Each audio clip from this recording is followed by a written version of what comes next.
कावेरी जी ने अब अर्जुन को छोड़कर अपने पति के सामने डरते हुए गुहार लगाना शुरू किया। अगर आप कुछ जानते हैं तो उन्हें बता दीजिए ना, अपने बेटे की जिंदगी नहीं चाहिए क्या आपको? फिर उन्होंने संग्राम जी को देखते हुए कहा, बाबूजी आप ही कुछ बोलिए ना इनको। अनिमेष जी भी अब परेशान हो चुके थे कि वह कैसे तेजवीर को अर्जुन के सामने लाए और नीरज को अस्पताल भेजने का इंतजाम करे। कुछ सोचते हुए उन्होंने अर्जुन से कहा, तुम प्लीज़ नीरज को अस्पताल भेजने का इंतजाम करो, तब तक मैं तेजवीर को यहाँ लाने का इंतजाम करता हूँ। अर्जुन उनकी बात सुनकर बोला, नहीं, वो इंसान मुझे अपने घर पर नहीं चाहिए। वो इस वक्त जहाँ भी है मैं वहीं चलने के लिए तैयार हूँ। अजय जी का दिमाग इस वक्त कई सारी गणनाएं कर रहा था और वो सोच रहे थे कि अनिमेष तजवीर के बारे में कैसे जानता, और अगर जानता था तो उसने आज से पहले किसी को कुछ क्यों नहीं बताया, जबकि वो अच्छे से जानता था कि मैं और अर्जुन तेजवीर को ढूंढने की कितनी कोशिश कर रहे हैं।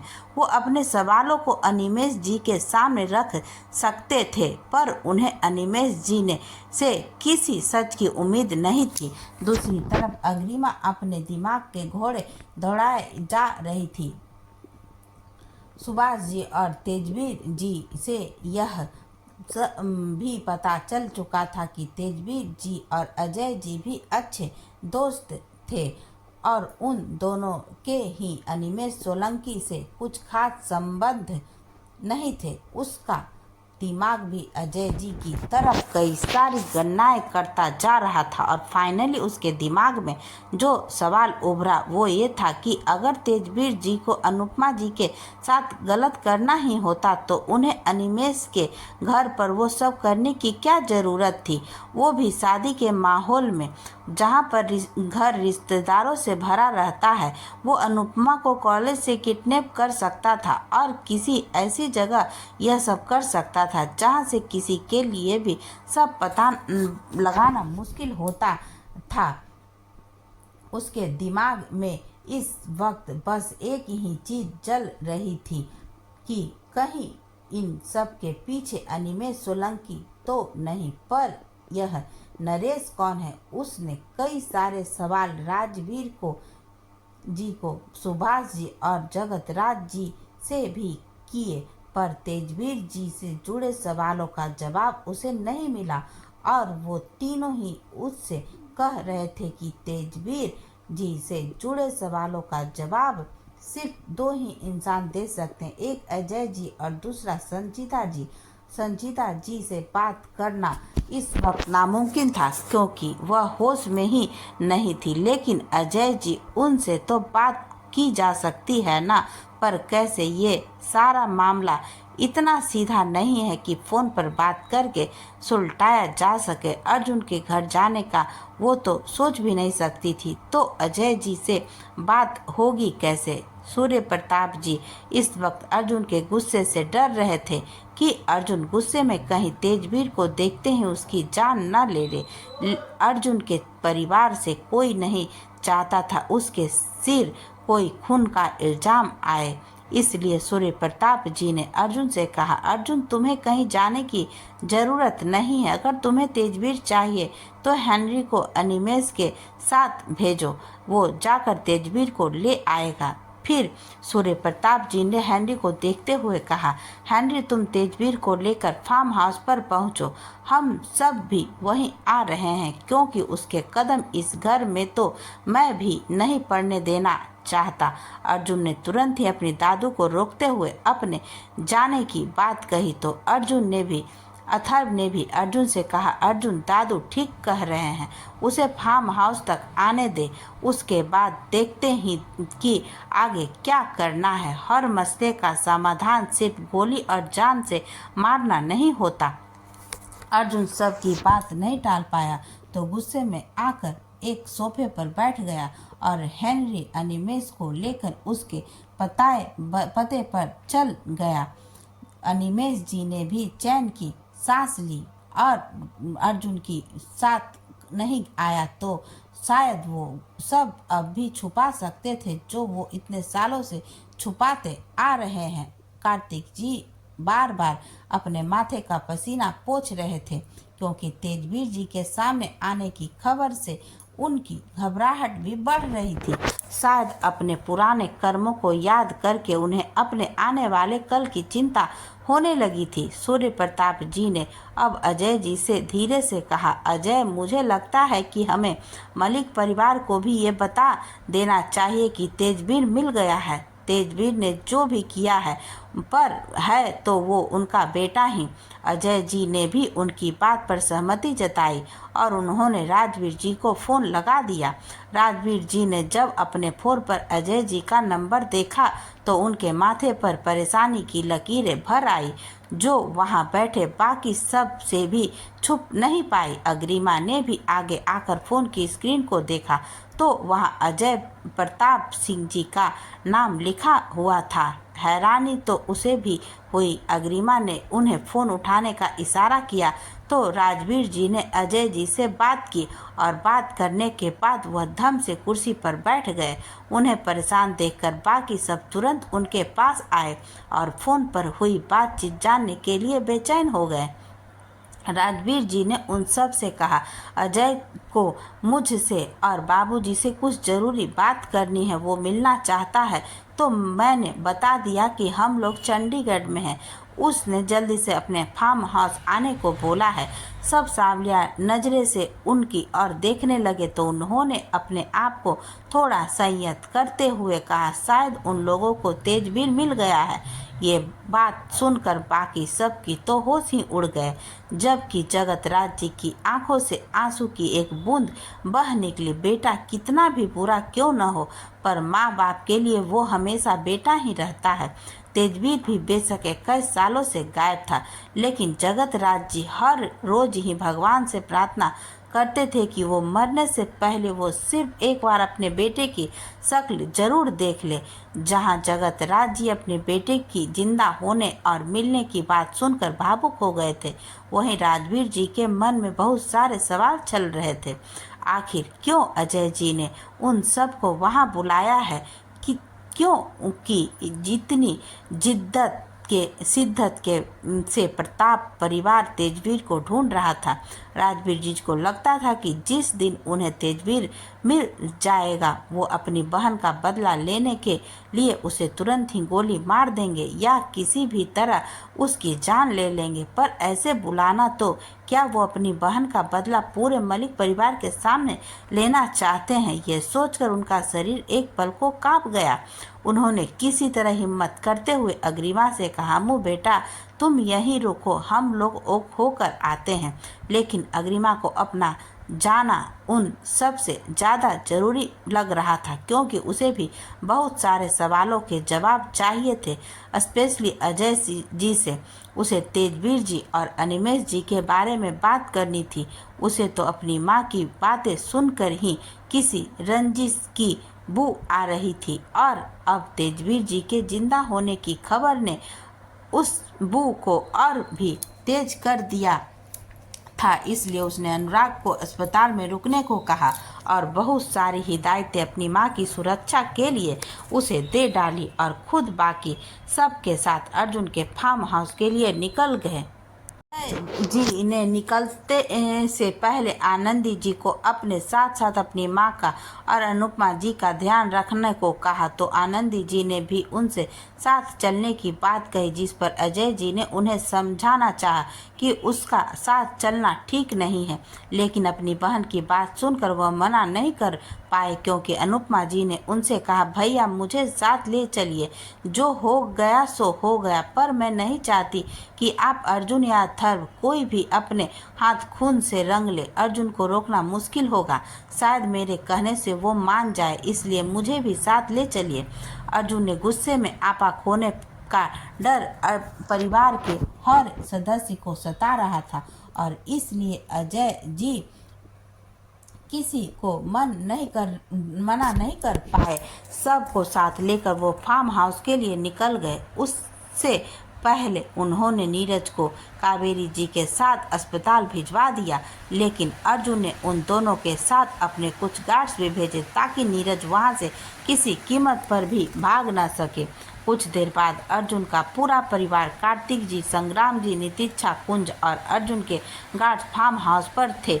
वह लोग पहुंचे ही थे कि हेनरी और अनिमेष जी के साथ एक आदमी अंदर आता हुआ दिखाई दिया। उसे देखते ही कुछ लोगों ने उसे पहचान लिया और बाकी सब ने अंदाजा लगा लिया कि यही तेजवीर मलिक है। अर्जुन की नजरें तेजवीर मलिक पर अटक गई थी।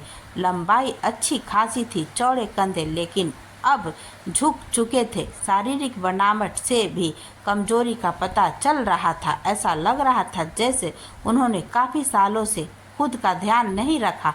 दिमागी हालत तो ठीक ही लग रही थी, पर कपड़ों को देखकर लग रहा था कि बहुत पुराने हैं। हालांकि साफ सुथरे और धुले हुए लग रहे थे।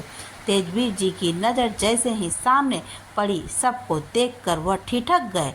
कुछ लोगों को उन्होंने देखते ही पहचान लिया और कुछ नए चेहरे को देखकर तो वो अंदाज़ा भी नहीं लगा पाए कि वो लोग कौन हो सकते हैं। एक तरफ खड़ी आनंदी जी और अनुपमा जी पर उनकी नज़र पड़ी तो उन्होंने तुरंत ही अपनी निगाहें जमीन की तरफ कर दी।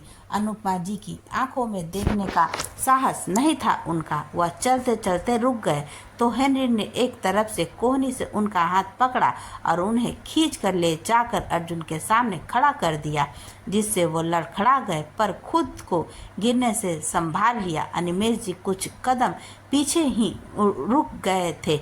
अर्जुन ने हाथ देखा न ताब और सीधे ही अपने हाथ में पकड़ी पिस्टल तेजवीर के माथे के बीचों बीच रख दी और कहा, तुम्हें क्या लगता था छुप जाओगे तो बच जाओगे? नहीं, तुम्हारी मौत मेरे हाथों लिखी थी और मेरे ही हाथों होगी। मेरी बुआ की जिंदगी खराब करने के बदले मौत से छोटी कोई सजा तुम्हारे लिए नहीं है, कम से कम मेरी किताब में तो नहीं। तेजवीर जी ने एक बार अर्जुन को देखा और अपने हाथ से पिस्टल की नली पकड़कर अपने माथे पर और भी दबाव बनाते हुए अर्जुन की आंखों में देखकर कहा, तुम्हारे हाथों से मरना मेरी खुशनसीबी होगी, पर उससे भी ज़्यादा मेरी मौत सार्थक तब होगी जब यह गोली तुम्हारी बुआ के हाथों से चलेगी। मैं जिसका गुनहगार हूँ, सजा भी उसी के हाथों से मिलनी चाहिए। अर्जुन ने अगले ही पल पिस्टल का सेफ्टी लॉक हटाते हुए कहा, मेरी बुआ से मैं ये घिनौना काम नहीं करवाऊंगा। इन सब कामों के लिए मैं खुद ही काफ़ी हूँ और वैसे भी तुम्हें मारना तो मेरी ज़िंदगी के बहुत खास मकसदों में से एक मकसद रहा, तो यह मौका मैं किसी भी कीमत पर नहीं जाने दूंगा। अर्जुन की बुआ उसे रोकने के लिए आगे आने लगी। तब तक अग्रिमा भी अपने परिवार के साथ फार्म हाउस के मेन गेट पर पहुंच चुकी थी और सामने दिख रहे नज़ारे को देखकर उनकी आंखें बड़ी हो गई।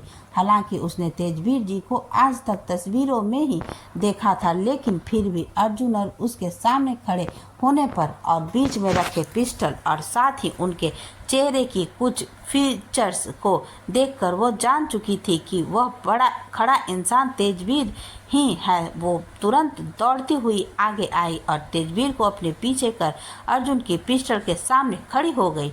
अपने सामने खड़ी अग्रिमा को देखकर एक पल के लिए तो अर्जुन भी हैरान रह गया, लेकिन अगले ही पल उसे ख्याल आया कि तेजवीर अग्रिमा का चाचा है, तो उसने अग्रिमा से सख्ती से कहा, दोबारा नहीं कहूँगा, सामने से हट जाओ। अग्रिमा अर्जुन की बात सुनकर अपनी गर्दन ना में हिलाते हुए जिद्दी से लहजे में बोली, नहीं, मैं नहीं हटूंगी। एक तो अर्जुन तेजवीर को देखकर वैसे ही अपना आपा खो रहा था और फिर अग्रिमा को यूं उसका बचाव करते देख उसका गुस्सा अपनी चरम सीमा पर पहुंचने को था, तो उसने अग्रिमा को कोहनी से पकड़कर गुस्से से एक तरफ करते हुए कहा, बीच में मत आना वरना भूल जाऊंगा कि तुम कौन हो, या फिर सिर्फ ये याद रख लूँगा कि तुम इसकी कौन हो। अग्रिमा अर्जुन को देखते हुए कहा, हर किसी को एक मौका मिलता है अपने आप को बेकसूर साबित करने का या अपनी सफाई में कुछ कहने का। क्या आप इनको मौका नहीं देंगे? अगर इन्होंने सचमुच वो गुनाह जानबूझकर कर कर किया था तो मैं आपको बिल्कुल नहीं रोकूंगी, पर प्लीज़ मैं हाथ जोड़ती हूँ आपके, बस एक बार के लिए मुझे उनसे बात करने दीजिए। अर्जुन को न जाने क्यों अग्रिमा का तेजवीर के लिए इस तरह हाथ जोड़ना बिल्कुल भी पसंद नहीं आ रहा था। गुस्सा तो वो पहले से ही बहुत था, अब चिढ़ भी मच चुकी थी। उसने अग्रिमा को घूरते हुए कहा, क्या बात करनी है तुम्हें इससे? क्या भूल चुकी हो कि इस इंसान ने क्या किया था? अरे ऐसे लोगों के लिए लड़की घर की हो या बाहर की, इनकी नज़रों में गंदगी ही रहती है, और मैं नहीं चाहता कि इसकी जिंदगी नज़र तुम पर भी गंदी नज़र तुम पर भी पड़े। अर्जुन की बात सुनकर अग्रिमा हैरानी से उसे देखने लगी। उसे लगा नहीं था कि अर्जुन ऐसा कुछ कहेगा, पर इन सब में तेजवीर की आंखों में आंसू आ गए थे। उसने अग्रिमा को हल्के से कंधे पर टेप किया और कुछ कहना ही चाहा कि अर्जुन ने झटके से अग्रिमा को अपनी तरफ खींच लिया और तेजवीर को पिस्टल से पॉइंट आउट कर हुए कहा, अपनी जिद हद में रहो। यहाँ मौजूद किसी भी औरत या लड़की को छूना तो दूर, उसे देखने की भी कोशिश मत करना, वरना सबसे पहले तुम्हारी आंखें फोड़ दूंगा और उसके बाद तुम्हारे इस गंदे दिमाग में गोली मार दूंगा। अर्जुन का गुस्सा देखकर अनिमेष जी को अपने बचने के आसार भी नजर नहीं आ रहे थे। वह बस जल्दी से यहाँ से जाना चाहते थे, इसलिए उन्होंने अर्जुन के पास आकर कहा, तुम्हारे कहने पर मैंने तेजवीर को तुम्हारे सामने लाकर खड़ा कर दिया है। अब मैं तुमसे विनती करता हूँ कि मुझे और मेरे बेटे को जाने दो। मैं आज के बाद तुम्हारी जिंदगी में कोई दखल नहीं दूंगा। अर्जुन को इस वक्त न किसी पैसों की फिक्र थी और न ही किसी नफे नुकसान की। उसे तो बस तेजवीर को जान से मारना था, और इसलिए उसने अनिमेष जी को देखकर सिर्फ हाँ में सिर हिला दिया कि वो जा सकता है अपने बेटे के पास। अनिमेष जी ने तुरंत ही नितिक्षा का हाथ पकड़ा और संग्राम जी को इशारा करते हुए वहां से बाहर जाने लगा। तब पीछे से आई आवाज ने उसके कदमों को रोक दिया। अनिमेष अंकल, आपको तेजवीर चाचू कहाँ से मिले? क्या आप पहले से जानते थे कि वह जिंदा हैं और कहाँ हैं? ऐसा था तो आपने हमें पहले कुछ बताया क्यों नहीं? अग्रिमा के इस सवाल ने सबके कान खड़े कर दिए। हालांकि यही बात नक्श ने भी कही थी, पर उस वक्त बात हो गई थी। अनिमेष जी इसी सवाल से बचने के लिए वहां से जल्द जाना चाहते थे। हालांकि कहीं न कहीं निश्चित थे कि तेजवीर जी के बारे में सिर्फ कुछ लोगों को ही पता है, लेकिन फिर भी उन्हें डर था कि अर्जुन किसी तरह सच का पता ना लगा ले। अग्रिमा के आवाज़ देने पर वो रुक तो गए, लेकिन उन्होंने उसके सवाल का कोई जवाब नहीं दिया। अग्रिमा ने उनके सामने आते हुए कहा, अंकल, आपको जवाब नहीं देना तो मत दीजिए, लेकिन आपसे रिक्वेस्ट है, जब तक यह सारा तमाशा खत्म नहीं हो जाता आप प्लीज़ यहीं रुक जाइए। फिर वह अर्जुन के पास गई और उससे कहा, मैं आपके किसी भी काम में दखल अंदाजी नहीं करना चाहती, लेकिन क्या आप प्लीज़ मुझे थोड़ा सा वक्त दे सकते हैं? मुझे एक बार अपने चाचू से कुछ बात करनी है। कुछ तो ऐसा है जो शायद हम में से कोई भी नहीं जानता। अर्जुन के दिल में तेजवीर के लिए सिर्फ नफरत और गुस्सा था। वो कोई सफाई नहीं सुनना चाहता था, क्योंकि उसका मानना था कि कोई भी सफाई उस गुनाह को जस्टिफाई नहीं कर सकती। वो तेजवीर को अपनी आंखों के सामने बर्दाश्त नहीं कर पा रहा था, लेकिन वो अग्रिमा को ना भी नहीं कर पाया। इसलिए उसने अग्रिमा से कहा, ठीक है, जो बात करनी है कर लो, और अपने परिवार वालों से भी कह दो कि अगर वो आखिरी बार इस इंसान से मिलना चाहते हैं तो मिल ले, क्योंकि पिछली बार तो ये अपनी मर्जी से गायब हुआ था, लेकिन इस बार इसे मैं गायब करने वाला हूँ।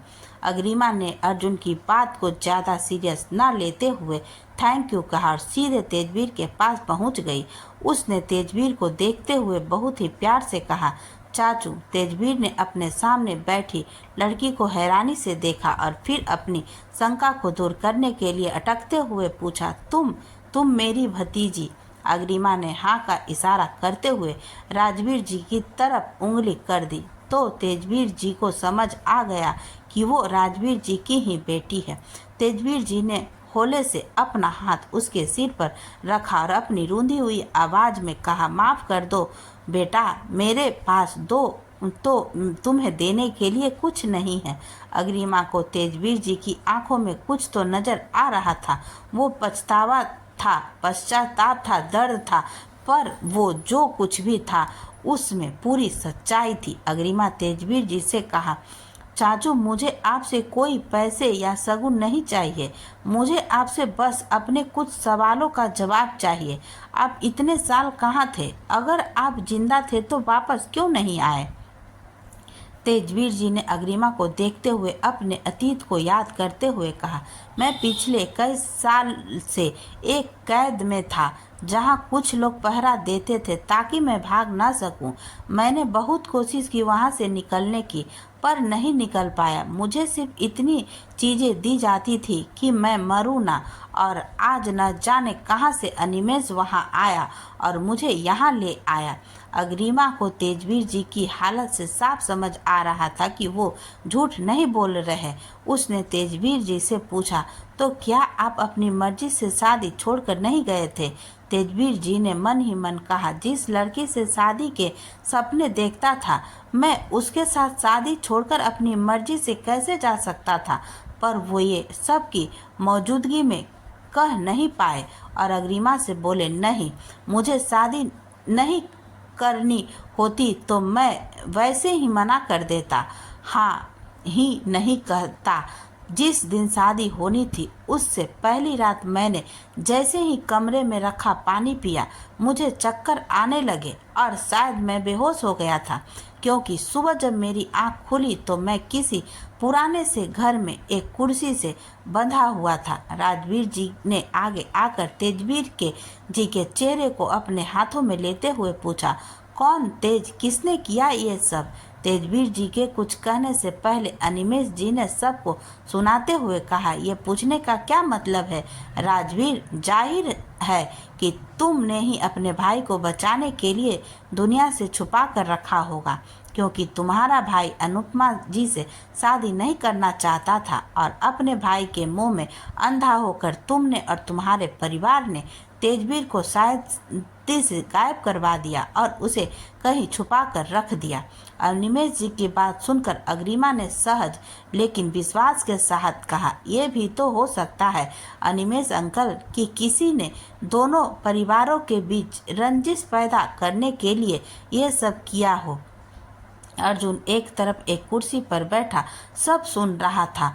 वो बेशक लाख गुस्से में था, लेकिन उसका दिमाग फिर भी चौतरफा चलता था और इस वक्त वो सबकी बातें सुनते हुए सबके हाव भाव नोटिस कर रहा था।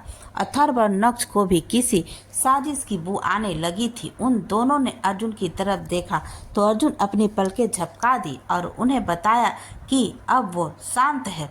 अग्रिमा अब अजय जी के सामने आई और उनसे बोली, सर, मैंने जिससे भी अपने चाचा के बारे में कुछ जानने की कोशिश की, हर किसी ने मुझे बस एक ही जवाब दिया कि उनके बारे में सिर्फ दो ही लोग कुछ बता सकते हैं, एक मेरी माँ और दूसरा आप।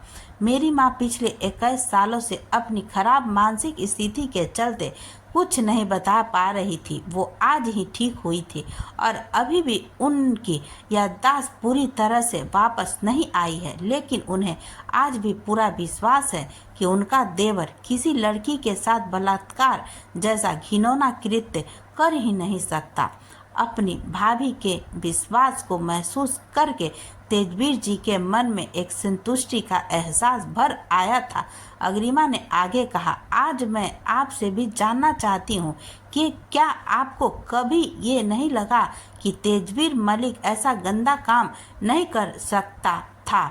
अजय जी पहले तो ये सुनकर परेशान थे कि अग्रिमा की मां पिछले कई सालों से, लेकिन अग्रिमा के पूछे आखिरी सवाल ने उसका ध्यान इस बात से हटा दिया और अजय जी ने अफसोस जताते हुए कहा, हाँ, एक बार के लिए मुझे भी लगा था कि ये ऐसा कुछ नहीं कर सकता, लेकिन मैंने अपनी आंखों से उससे उस कमरे में नशे की हालत में। तेजवीर जी तुरंत अजय जी के सामने आते हुए बोले, नहीं अजय, मेरा विश्वास कर यार, मैंने कुछ नहीं किया था। माना मैं रात को होश में नहीं था, लेकिन मैं यकीन के साथ कह सकता हूँ मैंने कुछ नहीं किया था। तू तो मुझे जानता था ना। क्या तूने मुझे कभी किसी लड़की को खराब नज़रों से देखते हुए देखा था? और फिर वो तो तेरी बहन। मैं सच कह रहा हूँ अजय, मैं किसी लड़की के साथ ऐसा नहीं कर सकता, और उसके साथ तो बिल्कुल नहीं। तेजवीर की बातों में सच्चाई सबको नजर आ रही थी, पर शक का चश्मा जो सबकी आंखों पर लगा था वो उस सच्चाई को धुंधला कर रहा था।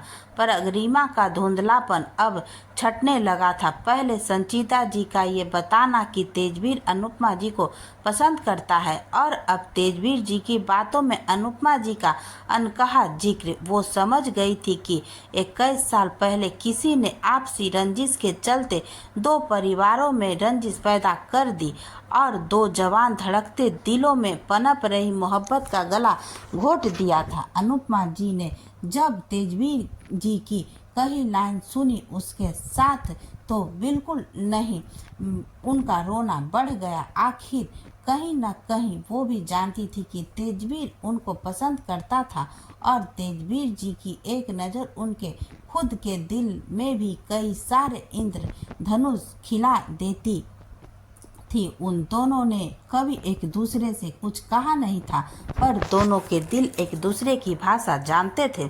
अनुपमा जी के साथ जो भी हुआ उसका पूरा इल्ज़ाम तेजवीर पर आया था, और इसी के साथ अनुपमा जी का दिल भी टूट गया था। लेकिन इन सब में एक बात थी, उस हादसे की रात अनुपमा जी बेहोश थी, और उन्होंने अपने साथ हुई उस हैवानियत को देखा नहीं था, और ना ही उस हैवान को।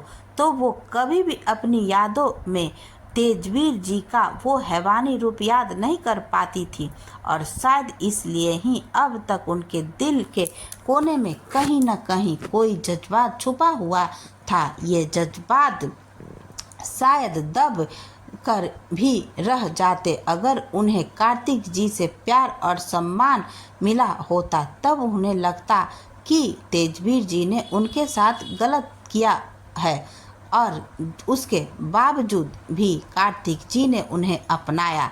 लेकिन अनुपमा जी के साथ तो उल्टा हो गया था। कार्तिक जी ने उन्हें जिस तरह से मानसिक, शारीरिक और भावनात्मक रूप से प्रताड़ित किया था, उसके बाद तो अनुपमा जी को लगने लगा था कि कार्तिक जी जो कर रहे हैं उसके सामने तो तेजवीर जी का किया कुछ भी नहीं था। और सबसे बड़ी बात, अनुपमा जी जब भी अपने साथ हुई उस हैवानियत को याद करती थी तो उन्हें कार्तिक जी का ही चेहरा नजर आता था। उसके शायद दो कारण थे। पहला, अनुपमा जी ने तेजवीर जी को कभी एक नज़र से ज़्यादा देखा ही नहीं था, तो उन्हें तेजवीर जी का चेहरा याद नहीं था। दूसरा, कार्तिक जी ने कई बार अनुपमा जी की मर्जी के खिलाफ जबरदस्ती अपने पति का हक लिया था। तेजवीर जी ने रोते हुए अनुपमा जी की तरफ एक नज़र देखा, और फिर अजय जी से बोले, तुम्हें शायद याद होगा, मैंने अनिमेष की बहन की शादी से 2 दिन पहले तुमसे कहा था कि मैं भी अब शादी करने की सोच रहा हूँ। ये बात मैंने तुमसे सिर्फ इसलिए कही थी क्योंकि उससे पिछली शाम तुमने मुझे बताया था कि तुम अपनी बहन के लिए लड़का देख रहे हो। मैंने उसी दिन संचिता भाभी को भी बता दिया था कि मैं तुम्हारी बहन को पसंद। उससे आगे तेजवीर जी कुछ कह नहीं पाए, क्योंकि अब अनुपमा जी शादीशुदा थी और तेजवीर जी को उनकी गरिमा का मान रखते हुए कुछ कहना ठीक नहीं लगा। इसलिए उन्होंने बस उस बात को अधूरा छोड़ते हुए वार्तालाप को आगे बढ़ाते हुए कहा, मुझे ये सब कहने का ये सही वक्त नहीं लग रहा, पर शायद मुझे खुद को बेकसूर साबित करने के लिए कुछ दलीलों तो देनी पड़ेगी। मैं कुछ दिन बाद ही अपने घर वालों को तुम्हारे घर भेजना चाहता था, तुम्हारी बहन का हाथ मांगने के लिए। मैं तुमसे बात करना चाहता था, पर तुम्हारी बहन के बारे में तुमसे बात करना मेरे लिए सच में बहुत मुश्किल था। लेकिन आज मैं तुमसे पूछता हूँ, क्या तुम मेरे रिश्ते के लिए मना कर देते? अजय जी कोई जवाब नहीं दे पाए तो तेजवीर जी ने कहा, आज तुम्हारा मन क्या कहता है मुझे नहीं पता, पर इतना जानता हूँ कि उस वक्त तुम मना नहीं करते। तो तुम ही सोचो, मुझे वो सब करके अपनी और तुम्हारी बहन की जिंदगी खराब क्यों करनी थी? अग्रिमा ने भी तुरंत उन दोनों के पास आते हुए कहा, सर प्लीज़, मुझे लगता है कि किसी ने ये सोच समझकर करवाया था। मेरी माँ ने मुझे आज ही बताया था कि चाचू ने उस हादसे से कुछ दिन पहले ही किसी नरेश नाम के लड़के को बहुत मारा था, जो आपकी बहन को कॉलेज में परेशान कर रहा था। कहीं ये सब उसने तो? अजय जी ने सांवलिया लहजे में तेजवीर की तरफ देखा तो तेजवीर ने थोड़ा झिझकते हुए कहा, मुझे समझ नहीं आया कि तुम्हें कैसे बताऊं। फिर मैंने उसे मारा भी खूब था, तो मुझे लगा कि उसका सबक मिल गया है, तो फालतू में बात क्यों बढ़ाना। अब अजय जी के साथ साथ अर्जुन और बाकी सबको भी समझ आने लग गया था कि बात उतनी नहीं है जितनी उन्हें पता है। अर्जुन अब एक गहरी सांस लेकर कुर्सी से उठा और तेजवीर जी के सामने आकर उसने पूछा, ये नरेश कौन है? तेजवीर जी ने अर्जुन को इतना शांत देखा तो वो थोड़ा हैरान हुए, पर फिर बोले, ज़्यादा तो नहीं जानता उसके बारे में, पर उसका पूरा नाम नरेश सलोत्रा था। ये सुनते ही उसकी नज़र कार्तिक सलोत्रा की तरफ उठ गई, जो एक तरफ खड़े अब तक सब सुन रहे थे। वहीं नरेश सलोत्रा का नाम सुनते ही अनिमेष जी की बेचैनी बढ़ गई थी। तेजवीर जी कार्तिक सलोत्रा से ना कभी मिले थे और ना ही उनका नाम जानते थे, तो ये जानने का तो सवाल ही नहीं उठता था कि अनुपमा जी की शादी कार्तिक सलोत्रा से हो चुकी है। इसलिए वो बिना किसी के भावों पर गौर किए अपनी बात को जारी रखते हुए बोले, वो तुम्हारी बुआ को काफ़ी दिन से परेशान कर रहा था, पर शायद वो घर वालों को बताने में या तो डर रही थी या शर्म के कारण नहीं बता रही थी। पर उस दिन मैं वहाँ से गुजर रहा था और तुम्हारी बुआ मुझे देखते ही मेरे पास भाग कर आई और उसके पीछे नरेश भी था। मैंने उसे एक तरफ ले जाकर कहा था कि वो तुम्हारी बुआ को परेशान करना छोड़ दे, लेकिन वो नहीं माना और मैंने गुस्से में आकर उसे बुरी तरह से मारा। पुलिस भी आ गई थी, पर मैंने किसी तरह संभाल लिया और तुम्हारी बुआ का नाम सामने नहीं आने दिया था। मुझे तो उसका नाम भी पुलिस रिकॉर्ड में देखकर पता चला था।